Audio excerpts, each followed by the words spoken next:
Sans détour avec Élisane Pellerin.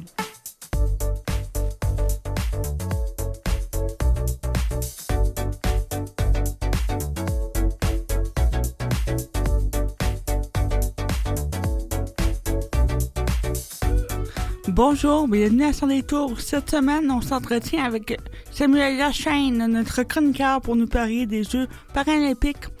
On reçoit par la suite Jean-François Rancourt, analyste de politique publique et conseiller en défense des droits de la Société québécoise de la déficience intellectuelle, pour nous parler du manque d'accommodement dans les prisons.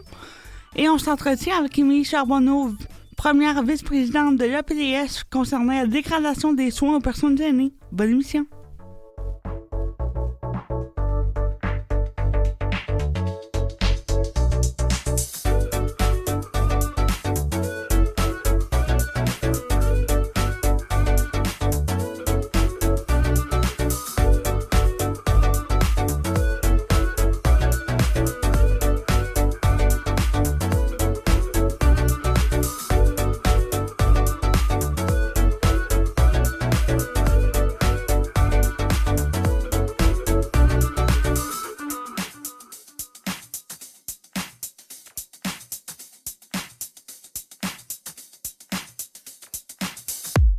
C'est le retour de notre chroniqueur Samuel Lachaine. Bonjour Samuel.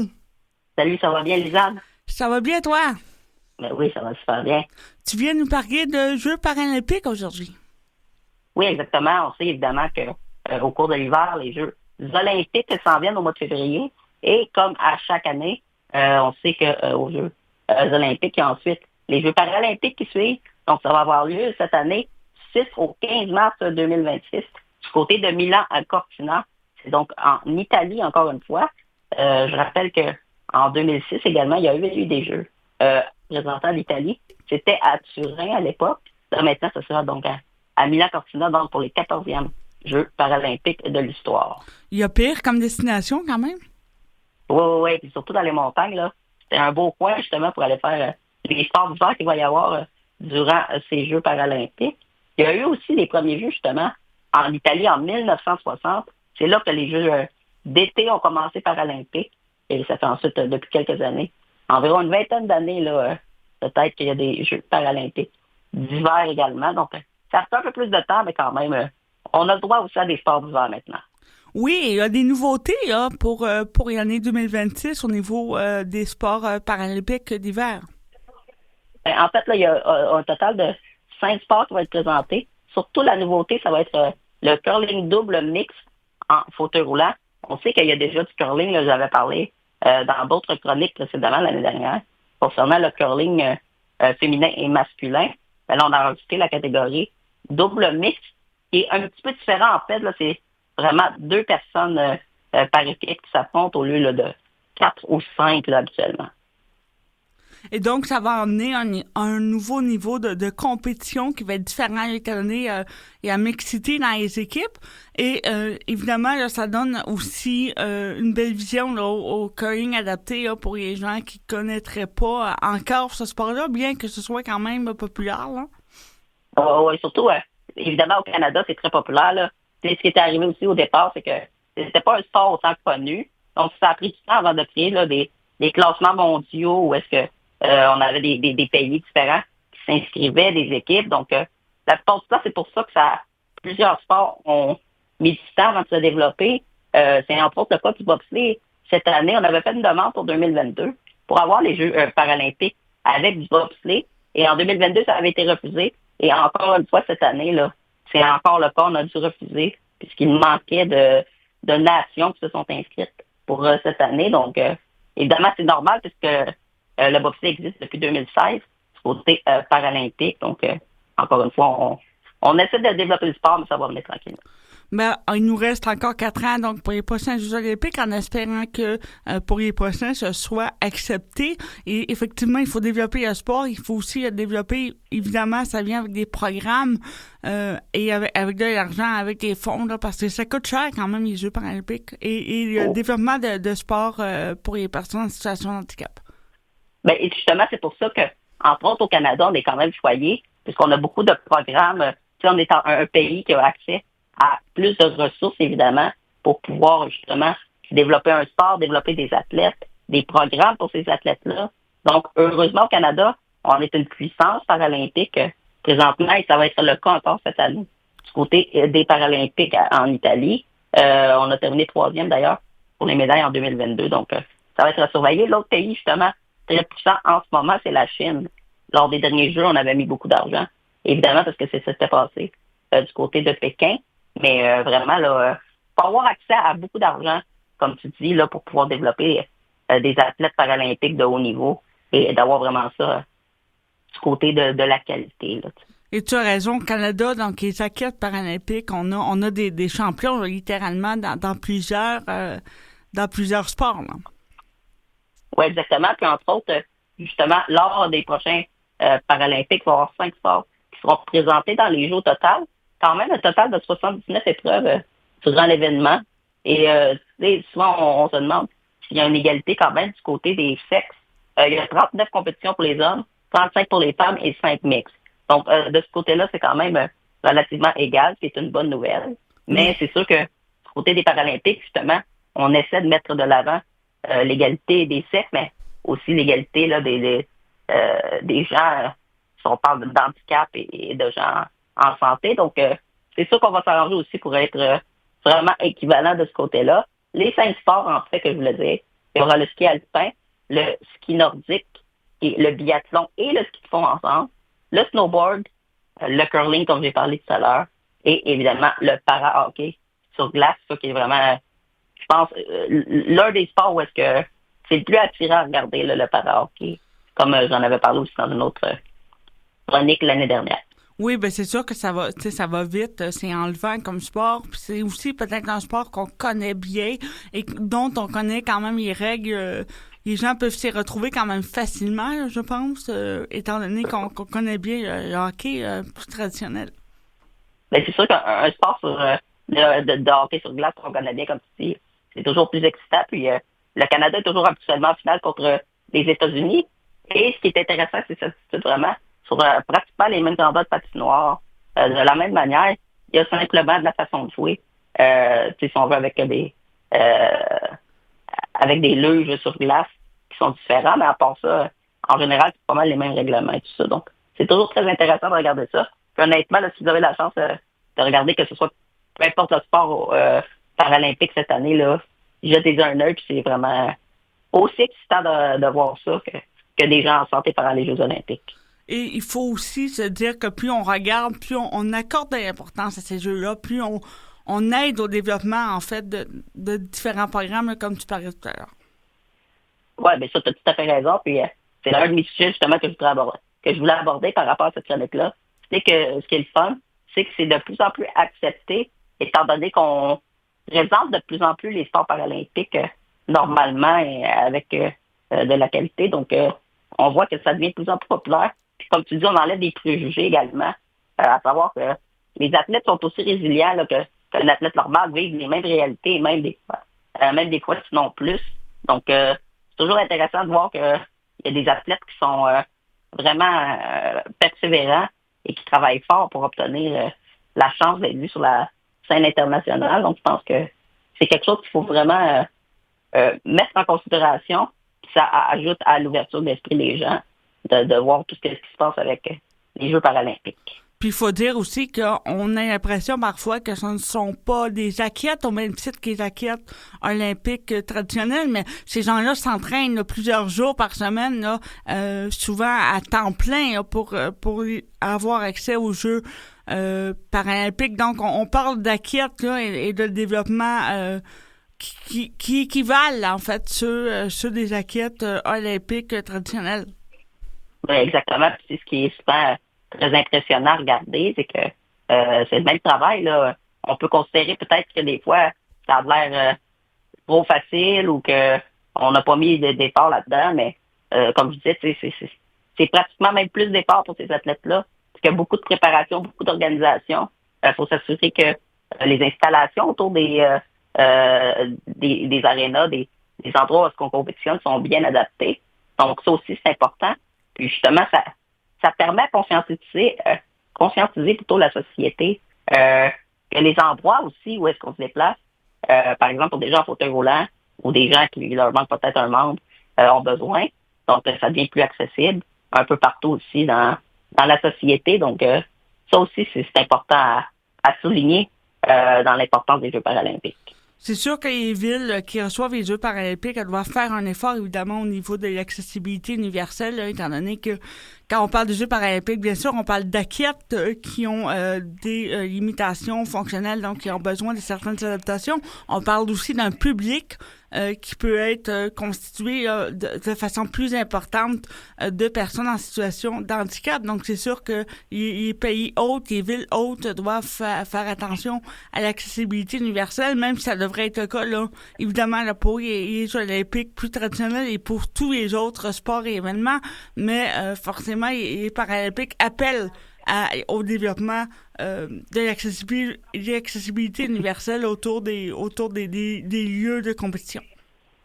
Exactement. Donc, moi, je pense que c'est important de souligner parce que souvent, on sent un peu de paresse dans les instances gouvernementales pour justement amener à rendre ça accessible universellement. Donc, je pense que ça, c'est important dans la situation où est-ce que on vit un événement international qui devient hyper important et qui conscientise les gens.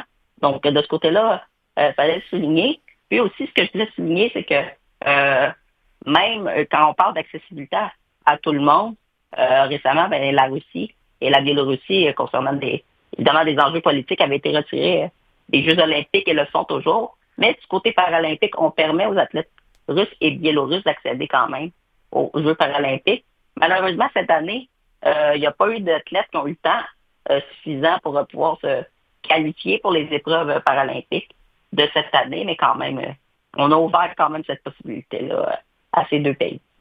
Espérons pour les athlètes que ce soit plus facile dans les prochaines années, bien qu'évidemment, on comprend les idées politiques derrière ça. Pour les athlètes, là, c'est quand même triste de ne pas pouvoir se qualifier pour des raisons politiques. Et on espère aussi que les mesures d'accessibilité mises en place vont rester par la suite quand les Jeux olympiques seront terminés, parce que parfois ça ne reste pas, et ça c'est bien dommage étant donné tout l'argent qu'on a mis pour rendre accessible ces lieux-là. Samuel, merci beaucoup d'avoir été avec nous. On se revoit dans quelques semaines pour une autre chronique. Merci beaucoup à ton invitation et oui, on se revoit plus tard.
On s'entretient maintenant avec Jean-François Rancourt, analyste des politiques publiques et conseiller en défense des droits et la Société québécoise des déficiences intellectuelles. Bonjour, M. Rancourt. Bonjour. Comment allez-vous? Ça va très bien, merci, vous. Ça va bien. On parle d'un sujet dont on ne parle pas assez aujourd'hui, un manque d'accommodation pour les personnes ayant une déficience intellectuelle à l'intérieur des prisons. Oui, tout à fait. C'est un sujet, en effet, qu'on ne connaît pas beaucoup, mais en ce moment, à l'intérieur des prisons au Québec, où d'ailleurs il y a une surreprésentation des personnes qui ont une déficience intellectuelle, malheureusement, il n'y a pas de programme adapté à leurs besoins du tout. Et parlez-nous des conséquences de ça, parce que peut-être que pour monsieur, madame, tout le monde, on ne voit pas les besoins et les conséquences du manque de programmes dans les prisons. Pouvez-vous nous donner des exemples? Oui, tout à fait. Écoutez, un des gros problèmes, en fait, pour les personnes qui ont une déficience intellectuelle, c'est que les programmes de réinsertion sociale qui sont mis en place actuellement dans les prisons dans beaucoup de cas, ne leur conviennent simplement pas. La manière que les programmes sont mis en place, les personnes ont de la difficulté à performer d'une manière qui est attendue d'elles. Donc, ça va compliquer leur réinsertion sociale, ça va la rendre beaucoup plus difficile. Ça fait qu'il y a des personnes qui ont des déficiences intellectuelles qui vont passer des peines très longues, en fait, qui vont faire leur peine dans la durée complète en incarcération, alors que d'autres personnes vont pouvoir avoir des peines réduites si elles répondent à certains critères, par exemple. Donc, ça peut vraiment compliquer la trajectoire des personnes qui ont une déficience intellectuelle puis les faire rester à l'intérieur des prisons encore plus longtemps. Parce que si je comprends bien, donc c'est ça, il faut répondre à certains objectifs pour se qualifier pour les programmes, et à l'intérieur des programmes, il faut performer, entre guillemets, pour prouver qu'on est capable de s'insérer à la société, mais sans prendre en compte les besoins particuliers des personnes avec déficience intellectuelle. Ça fait en sorte que ces personnes-là sont mal vues là, dans les prisons et n'arrivent pas à respecter les critères des programmes, donc font des peines plus longues. C'est ce que je comprends? Oui, c'est tout à fait juste. C'est exactement ça. Puis, tu sais, il peut y avoir, par exemple, des programmes, je sais pas, une personne qui a une déficience intellectuelle qui aurait aussi des enjeux de santé mentale pourrait rentrer dans un programme qui touche à la santé mentale, donc pourrait travailler sur certains aspects, sauf que ces programmes-là vont pas aller toucher à la spécificité de la déficience intellectuelle. Donc, vraiment, il n'y a pas de conditions gagnantes pour favoriser la sortie des personnes qui ont une déficience intellectuelle. Puis ce qui arrive après, c'est que quand ces personnes-là ressortent de prison, il n'y a pas d'accompagnement non plus. Donc, elles sont carrément laissées à elles-mêmes dans une situation qui est souvent assez difficile. Et ça crée, malheureusement, dans beaucoup de cas, une sorte de cercle vicieux où la personne va sortir de prison, puis va être ramenée à l'intérieur de la prison un peu plus tard, puis ça peut venir un cercle presque sans fin. Oui, et j'imagine qu'une partie du problème, c'est que les intervenantes des programmes, malgré leur bon vouloir, ne sont pas nécessairement à l'aise avec les personnes en situation donc, de déficience intellectuelle ou formées à aider ces personnes-là et à comprendre leur réalité. Oui, c'est un point très important que vous soulevez là, c'est la question de la formation. Il n'y a pas de formation obligatoire en ce moment pour les intervenants, les intervenantes dans le système carcéral. Il existe certaines formations dans certains établissements qui sont données par des personnes de bonne volonté, mais c'est pas systématique. Puis d'ailleurs, à la SQDI, à la Société québécoise de la déficience intellectuelle, c'est une des choses qu'on demande, c'est la mise en place de formations, autant de formation initiale, mais aussi une formation continue qui devrait être offerte à peu près tous les intervenants du milieu de la justice, en fait, dans une optique de prévenir la surjudiciarisation des personnes qui ont une déficience intellectuelle, parce qu'on croit que dans bien des cas, on peut éviter le passage par le système judiciaire par le biais d'autres types de programmes, d'accompagnement, par exemple, de la personne de manière plus appropriée. Parce que malheureusement, la prison, c'est pas une solution pour venir en aide puis répondre aux problématiques de ces personnes. Particulièrement quand la prison à l'interne n'est pas bien adaptée à leurs besoins. Donc, à ce moment-là, on ne peut pas non plus bien les aider. Est-ce qu'on a une idée du pourcentage de personnes avec une déficience intellectuelle qui seraient à l'intérieur de nos prisons en ce moment? Malheureusement, on n'a pas accès à de telles données. Il y a eu des études qui ont été faites dans d'autres pays, mais je pourrais pas vous dire en ce moment exactement. Ce qu'on sait, c'est qu'il y a une surreprésentation parce que On parle d'environ entre 1 et 2 de la population générale qui aurait une déficience intellectuelle. Puis dans toutes les études d'autres pays, les pourcentages sont beaucoup plus élevés que ça. Mais encore une fois, une autre des problématiques qu'on a, c'est l'absence de données sur cette population-là, puis sur ses trajectoires dans le système de justice. C'est une autre chose qu'on demande au gouvernement, en fait, c'est de mettre en place un système de suivi statistique pour qu'on puisse vraiment comprendre c'est quoi l'état de la situation, puis ça va évidemment nous aider à y répondre de manière plus adéquate. Est-ce que votre recherche, votre rapport viennent à d'autres constats que ceux dont on a parlé qui seraient importants de souligner?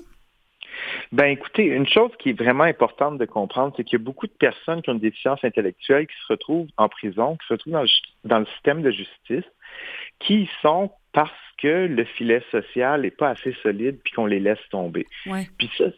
Puis au final, c'est comme si la prison devenait l'ultime service public. C'était comme si c'était la dernière manière qu'on avait d'essayer de, entre guillemets, s'occuper un peu de personnes qui sont en situation de vulnérabilité.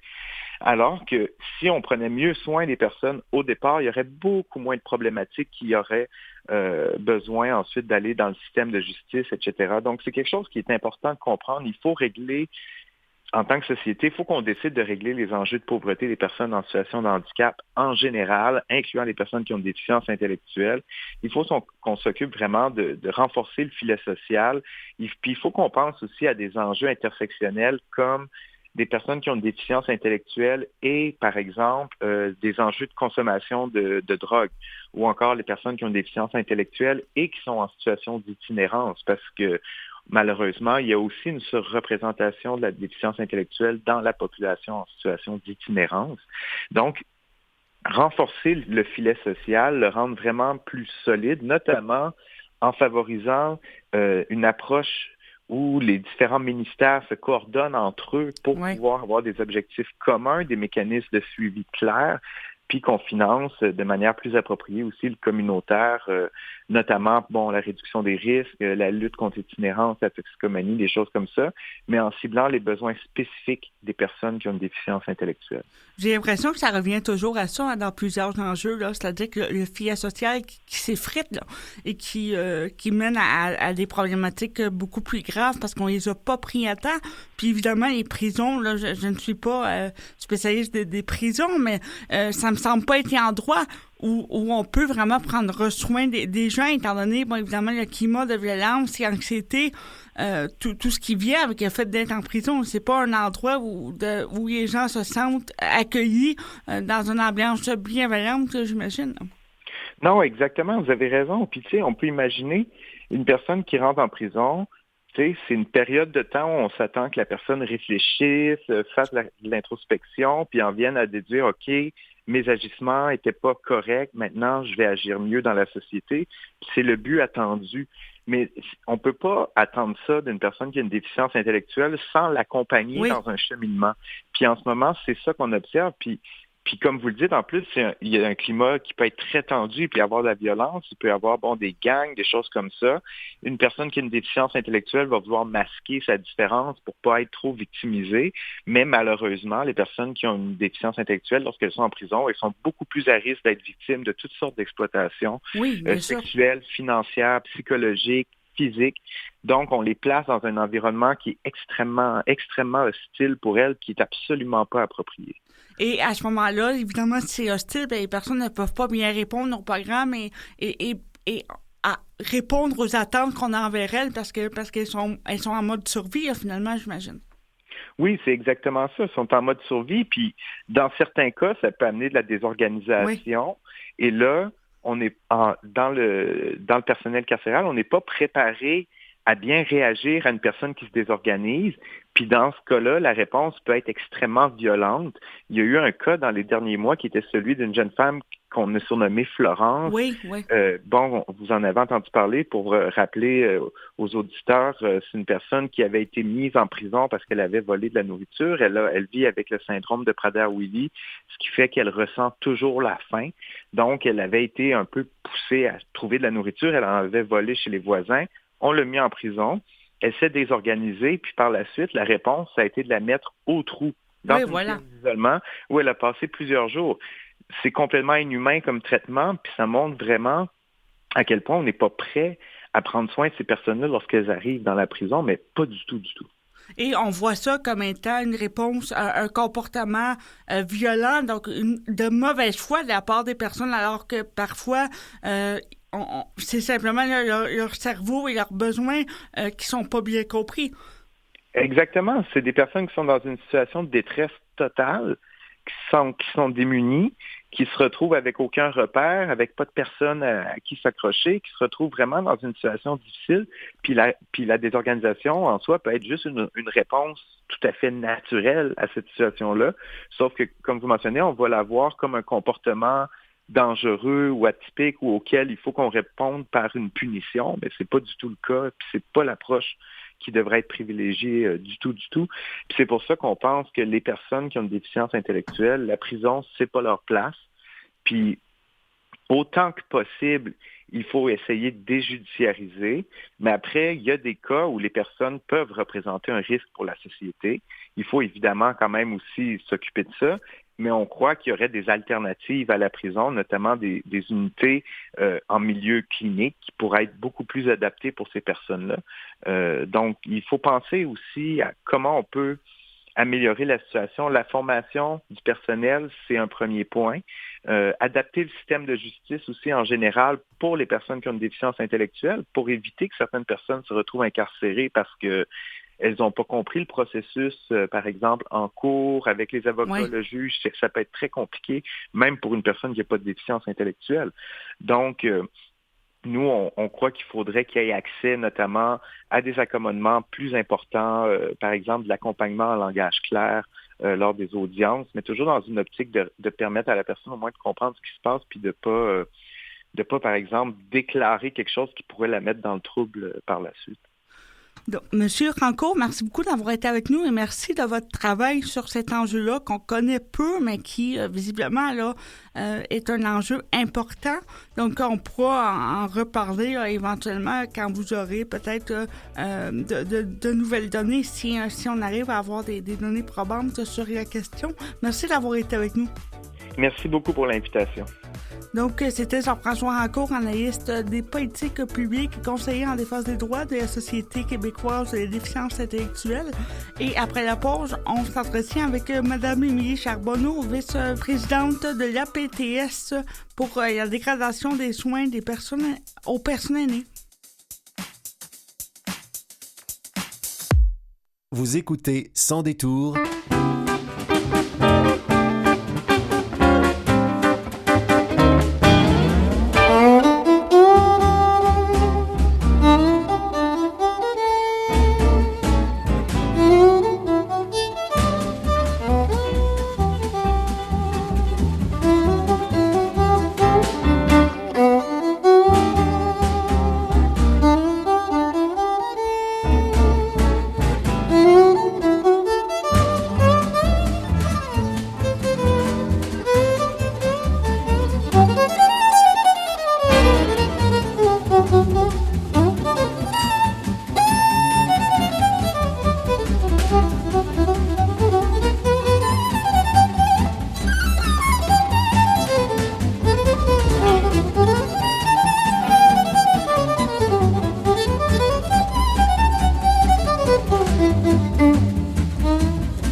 On s'entretient maintenant avec Mme Émilie Charbonneau, première vice-présidente de l'APTS et travailleuse sociale. Bonjour, Mme Charbonneau.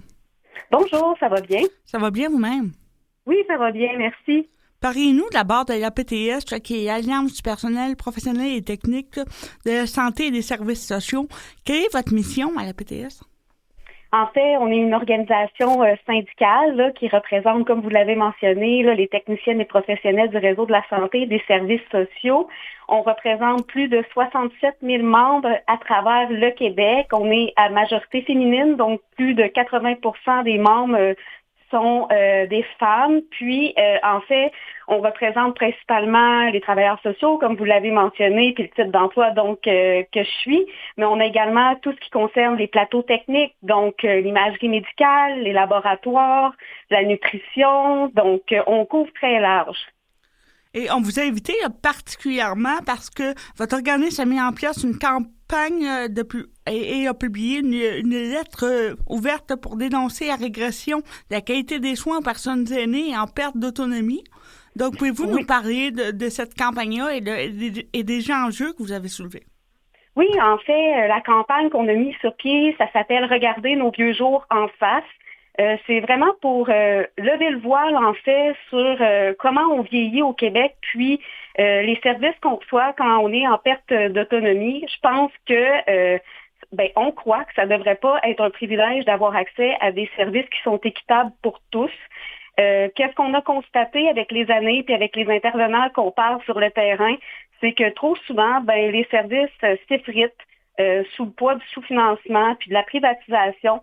Puis, cette campagne-là, voulait mettre vraiment à jour, en fait, briser le silence et les tabous, puis faire entendre la voix des aînés, des gens prestataires de services, de leurs proches, en fait, pour exiger un réseau public, fort, humain, accessible, en fait. Et on parle beaucoup, évidemment, des coupures dans les derniers mois, dans les dernières années même. Pourquoi les personnes aînées, les personnes en perte d'autonomie sont celles qui écopent beaucoup de ça? En fait, qu'est-ce qu'on a pu constater avec les années, là, c'est surtout une accentuation des besoins, puis un désinvestissement. On sait, l'hébergement, le maintien à domicile, c'est des sommes, en fait, qui sont colossales. Le gouvernement en parle souvent. Puis c'est souvent le premier endroit où on a des coupures dans le soutien à domicile, puis dans l'hébergement. C'est la proportionnalité de gens qui ont besoin de soins versus les ressources qui sont disponibles. Nous, ce qu'on dit, c'est pour pallier à ça, assurons-nous que ça soit financé adéquatement. Nous, on croit que le désinvestissement, là, comme vous le mentionnez, engendre là, des pertes de services puis des inégalités là, dans l'offre de services. Il y a de plus en plus de besoins, mais il y a de moins en moins de ressources, c'est ce que je comprends. Tout à fait. Tant les ressources financières, je vous dirais que les ressources humaines. Oui. Puis, exact. J'y arrivais, en fait, vous qui représentez les travailleurs, des travailleuses du milieu de la santé, en quoi ces personnes-là sont affectées aussi dans la qualité de leur travail, dans la qualité de leur bien-être au travail par rapport aux coupures? En fait, ce que nos membres nous disent, c'est surtout la détresse dans laquelle ils se retrouvent. En fait, ils sont devant des situations complexes, des situations où les gens sont en souffrance, puis ils ne sont pas en mesure de leur donner des services qui sont adéquats. On leur demande de diminuer, par exemple, la qualité des services ou, par exemple, de remplir 1 million de formulaires pour être capable de donner un minimum de services. Parfois, on met les gens devant des dilemmes qui sont inacceptables. Donc, par exemple, les humains là, qui sont derrière ça, là, nos intervenants, sont souvent là parce qu'ils ont à cœur de donner des services de qualité, puis qui ont à cœur le bien-être des gens. Puis on les met dans une situation où ils ne sont pas capables de remplir pleinement leur travail, en fait. C'est surtout ça, c'est toute la détresse déontologique derrière les intervenants que soulèvent ces coupures-là. Et souvent, les coupures là sont faites par des gens qui sont au gouvernement, qui sont dans des bureaux, qui sont des fonctionnaires qui n'ont pas nécessairement accès à la réalité du terrain. Non, ben c'est ça, malheureusement. Hein, le soutien à domicile, c'est beaucoup de chiffres. On demande à nos intervenants de compléter des statistiques, des formulaires, mais au-delà des chiffres là, sur lesquels le gouvernement se base pour faire ses prévisions budgétaires ou ses coupures, il y a des humains. Puis c'est ça que la campagne veut mettre en lumière, en fait, l'humain derrière les chiffres. C'est souvent ça qu'on oublie, puis je pense que c'est important de le rappeler. Oui, en fait, effectivement, on oublie, puis c'est facile de ne pas en tenir compte, hein, parce qu'évidemment, il y a beaucoup de choses à gérer, beaucoup d'enjeux, beaucoup de problématiques. Donc, sur papier, on peut enlever 1 million ici, 1 million là, et ça paraît pas trop, alors que dans la réalité des choses, pour les travailleurs, les travailleuses et pour les personnes qui reçoivent ces soins-là, ça fait une énorme différence. Ben tout à fait. Tu sais, 1 million qu'on enlève, c'est parfois un travailleur de moins sur le terrain, des services de moins donnés, une décision encore déchirante pour les gens. Par exemple, au niveau de l'hébergement, compte tenu qu'on le privatise de plus en plus, les gens sont mis devant des dilemmes inacceptables comme rester près de la maison ou être complètement déracinés parce qu'ils n'ont pas les moyens de se payer cet hébergement-là. Je pense que c'est ce visage-là qu'on veut montrer, ces choix déchirants-là qu'on veut montrer, parce que c'est pas juste une colonne de chiffres, c'est aussi des humains, des besoins, des détresses, puis des gens qui ont besoin d'être entendus. Évidemment, la situation se dégrade là, depuis plusieurs années, on n'arrête pas de le dire. Comment on fait pour rectifier le tir à partir de maintenant? Ben en fait, comme vous l'avez mentionné, moi je suis des travailleuse sociale. J'ai commencé ma carrière au soutien à domicile. Il y a 10 ans, c'était inacceptable. On se disait ça va aller mieux. Force est de constater que c'est pas le cas. Il y a eu un bref réinvestissement dans le moment de la pandémie pour aussitôt après retourner dans une période d'austérité. Je pense que le message qu'on doit envoyer maintenant au gouvernement, c'est faire preuve de courage politique, puis de mettre les ressources là, ils sont vraiment nécessaires, puis s'assurer, en fait, d'un financement durable et périn et stable pour nos gens qui sont en soutien à domicile, que ce soit les intervenants, que ce soit les gens qui reçoivent les services.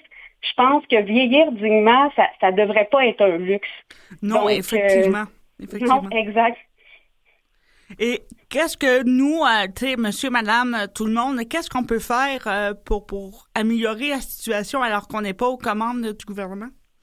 Moi, je pense que c'est de maintenir les prises de parole. Le gouvernement demande souvent à la population, en fait, de prendre parole, que ce soit dans le dépôt, par exemple, de leur prochaine politique de soutien à domicile. Je pense que c'est d'être vocaux, d'utiliser les différentes tribunes qui nous sont données pour donner la parole à ces gens-là qui reçoivent les services ou même les intervenants qui donnent ces services-là, parce que je pense que c'est une réalité qui est méconnue.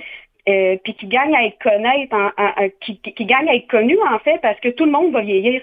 Puis tout le monde le vit de près ou loin cette réalité-là. Donc de pas hésiter à prendre parole quand c'est possible, puis de pas hésiter non plus quand il y a des campagnes comme on fait là, des pétitions, de les appuyer, d'en faire la promotion pour justement que le maximum de gens puissent savoir qu'est-ce qui se passe. Justement, en terminant, Mme Charbonneau, si on veut en savoir plus sur votre campagne et sur vos services en général, où est-ce qu'on peut trouver ces informations-là? Bien, en fait, je vous invite à aller sur notre site Internet, puis de cliquer en fait sur notre onglet de campagne politique et si on osait pour vrai. Sous l'onglet Regardez nos vieux jours en face, vous allez avoir une panoplie d'éléments à regarder, que ce soit nos articles, nos lettres ouvertes, les témoignages qu'on a reçus. On a également fait des vernissages là, à travers le Québec pour lever le voile sur les réalités des intervenants, mais aussi des gens qui recevaient les services, mais aussi des proches aidants. Donc, c'est un des endroits où que vous pouvez retrouver tout ce matériel-là. Merci beaucoup d'avoir été avec nous. Donc, vous êtes première vice-présidente de l'Alliance du personnel professionnel technique de la santé et des services sociaux. Et on va aller voir ce que vous nous avez concocté sur votre site Internet. Merci. Mais merci beaucoup pour votre intérêt. À la prochaine. À la prochaine. Au revoir.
On se retrouve maintenant pour la revue de presse.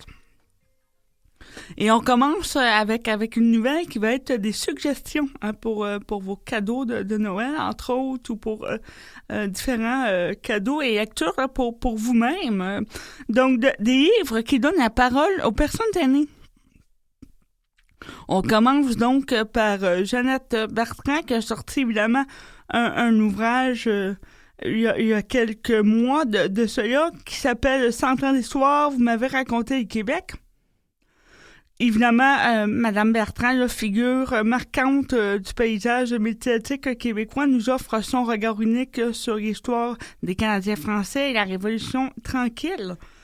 Donc, c'est un des livres qui peut être intéressant à lire pour connaître un peu mieux l'histoire et pour connaître l'histoire au travers des yeux de cette grande dame-là. Aussi, un petit manuel anti-préjugés de l'auteure et psychologue française Véronique Cayado, publié en 2022, un ouvrage intitulé « Tu comprendras quand tu seras vieux », petit manuel anti-préjugés grand âge, qui vise à déconstruire justement les préjugés sur le vieillissement et à changer le regard de la société sur les personnes aînées. Donc, peut-être que on devrait faire lire ça à nos gouvernements. Je dis ça comme ça. Donc, c'est un essai qui s'engage frontalement contre l'âgisme et les stéréotypes négatifs et le vieillissement de la population dans la société. Le livre est publié donc aux éditions du Paléo, que vous pouvez retrouver sur Internet ou dans les meilleures librairies. Après, on a le livre d'Alexandre Sirois et de Judith Lachapelle qui s'intitule 80-90-100 à l'heure, où 14 octogénaires et nonogénaires inspirants dans un recueil de textes avec 14 entretiens qui mettent en vedette justement ces personnes-là qui ont eu des vies remarquables et qui continuent d'être actives, passionnées et engagées dans leurs domaines respectifs. C'est un livre qui est publié aux éditions de La Presse, si vous voulez le retrouver. Aussi, on parle d'une nouvelle là, qui me fait sourire. Donc, à l'occasion du powwow des Premières Nations, de la Première Nation de Big River cet été. Un powwow, c'est un rassemblement de célébration là, pour les personnes qui viennent des Premières Nations. Des parents ont tenu un événement unique en l'honneur des personnes en situation de handicap de leur communauté. Il faut dire que dans un powwow, donc, les personnes font des danses de groupe, donc, où les gens doivent être coordonnés là, les uns aux autres. Et évidemment, pour des personnes en situation de handicap, là, c'est peut-être le plus difficile, là, tout dépendant évidemment du handicap, de suivre le rythme et de faire tous les mouvements du reste du groupe, ce qui fait que les personnes en situation de handicap étaient exclues de ce type de célébrations-là, qui sont pourtant très importantes pour les Premières Nations. Et donc, les parents d'enfants en situation de handicap ont décidé de créer un événement spécial qui a été organisé pour permettre à ces enfants-là de faire partie de la danse et de s'exprimer en dansant à leur façon, bien sûr, selon leur capacité, selon les types d'handicap aussi, mais ça pousse à une certaine ouverture, même au niveau là, des rites culturels qui montrent qu'on peut en fait s'adapter aux personnes en situation de handicap et accueillir tout le monde, peu importe le type d'handicap. Donc, c'est quelque chose qui pousse à réfléchir là, pour nos propres événements, à savoir, est-ce qu'il faut toujours donc garder la même formule si la formule est ne correspond pas, en fait, aux besoins d'insertion et d'ouverture envers l'autre des années courantes. Donc, je pense que peut-être qu'il faudrait revoir nos façons de faire parfois pour mieux s'adapter à la diversité actuelle dans la société. On parle aussi, donc, du premier astronaute en situation de handicap à la NASA. Donc, on parle de février 2025 où l'Agence spatiale européenne a annoncé que le Britannique John McFall avait été choisi parmi 22 500 candidats pour devenir le premier para-astronaute. On veut de lui qu'il embarque éventuellement sur de longues missions spatiales et qu'il vive dans la station spatiale, internationale. C'est donc le premier astronaute en situation de handicap qui est accepté à la NASA, qui a fait donc tout le programme d'entraînement qui était requis et donc qui s'est qualifié là, pour de futures missions, bien qu'il n'a pas encore été, au moment où je vous parle, là, envoyé en mission. Il pourra l'être. Il le sera, en fait, devrais-je dire, dans les prochains mois. Et donc, évidemment, ça porte espoir pour une certaine ouverture. Il faut dire que M. McFall donc, a un membre en moins. Hein, donc, ce n'est pas toutes les personnes en situation de handicap, bien sûr, qui pourraient se qualifier au programme d'entraînement de la NASA qui sont extrêmement physiques, hein, qui sont très demandants. Par contre, c'est la première fois qu'on accepte que quelqu'un avec un membre en moins fasse ces entraînements-là, et c'est la première fois qu'on sélectionne quelqu'un qui a un membre manquant. Donc, ça ouvre quand même la porte par la suite à d'autres types d'handicap et peut-être à une meilleure ouverture, évidemment, de la part de la NASA, mais aussi de la part peut-être de d'autres programmes d'entraînement. Donc, on verra par la suite ce que M. McFall pourra donner comme service à la NASA et sur quelle mission il sera envoyé. C'est à suivre. Et finalement, on termine avec Aînés avisés, qui fête ses 15 ans. C'est un programme qui est porté par FADOQ et donc avec la Sûreté du Québec et le CIUS du centre-ouest de l'île de Montréal. Aînés avisés, en fait, c'est un programme qui aide, justement, comme son nom l'indique, les personnes aînées à être avisées pour être plus au courant des fraudes qui sévissent et être moins victimes de fraudes. Et on entend parler, hein, vous le savez, dans les derniers mois, énormément de fraudes qui sont faites aux personnes aînées. Et c'est donc un des programmes qui a été mis en place, entre autres, par IASQ, par IOSIUS et par IAFADOC, pour essayer de réduire la vulnérabilité des personnes aînées au type d'arnaque auquel elles font face. Donc, c'est un programme qui a commencé à Sainte-Adèle, alors qu'on se rendait compte, en fait, que les personnes aînées n'étaient pas outillées pour répondre aux multiples fraudes ou multiples tentatives de fraude, devrais-je dire, qu'elles recevaient, parce que c'est des personnes, évidemment, qui sont particulièrement ciblées par les fraudeurs, parce qu'elles sont justement moins informées sur les technologies, entre autres, moins informés sur les fraudes qui ont cours. Et donc, malheureusement, elle est plus facile à fourvoyer. Donc, ça a commencé il y a 15 ans, donc dès 2008, mais plus spécifiquement donc en 2010, en programme provincial qui s'appelle maintenant Aînés avisés. Donc, c'est parti en 2008, un projet local pour ensuite devenir un projet provincial. On se rend compte que un aîné bénévole et un policier, c'est quelque chose qui est gagnant. Donc, on prend des aînés bénévoles qu'on forme pour être plus au courant des tentatives de fraude et de ce qui fait la vulnérabilité des personnes aînées. Et on fait des moments de rencontre et d'échange avec différentes personnes de la communauté, personnes âgées, donc pour favoriser l'échange avec ces personnes-là, pour les aviser de ce qui se passe, pour aussi ouvrir le dialogue et leur permettre d'avoir quelqu'un vers qui se tourner, si jamais ils ont des questions, des préoccupations. Et évidemment, ça a commencé il y a 15 ans, mais c'est toujours d'actualité. C'est même d'autant plus d'actualité parce qu'il y a de plus en plus de fraudes. On parle des fraudes à l'investissement, des publicités en ligne avec de faux représentants. On parle aussi, évidemment, de la fameuse fraude petit-fils, grand-parent, donc quelqu'un qui appelle sur la ligne téléphonique pour dire qu'il y a un problème, qu'il a besoin d'argent, et donc qui pousse les personnes aînées à dévoiler leur carte de crédit ou leur numéro d'assurance sociale, par exemple, pour aider une personne en détresse, en faisant passer, évidemment, la personne à l'autre bout du fil pour une personne que la personne âgée connaît.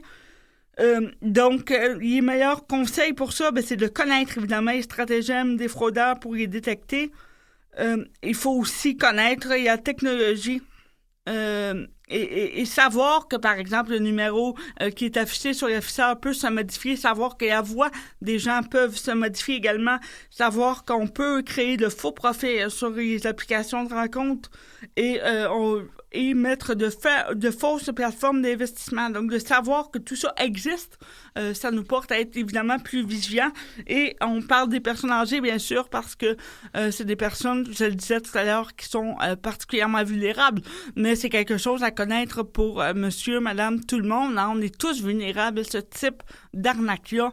Évidemment, les arnaqueurs comptent sur un moment souvent de stress pour attaquer. Alors, on ne réfléchit pas, on fait les choses rapidement et par la suite, on se rend compte évidemment qu'on a été fraudé ou on commence à avoir des doutes, mais souvent, il est trop tard, le temps que la police ou les instances gouvernementales interviennent, il y a mal est fait.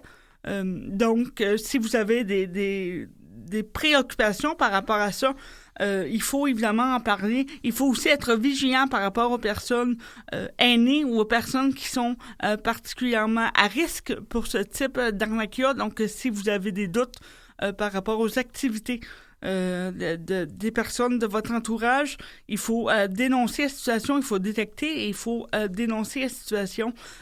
Tant qu'à dénoncer pour rien, de se rendre compte que finalement, c'était donc quelque chose de légitime et non pas une arnaque, mais en cas de doute, il faut en parler, il faut appeler les instances concernés.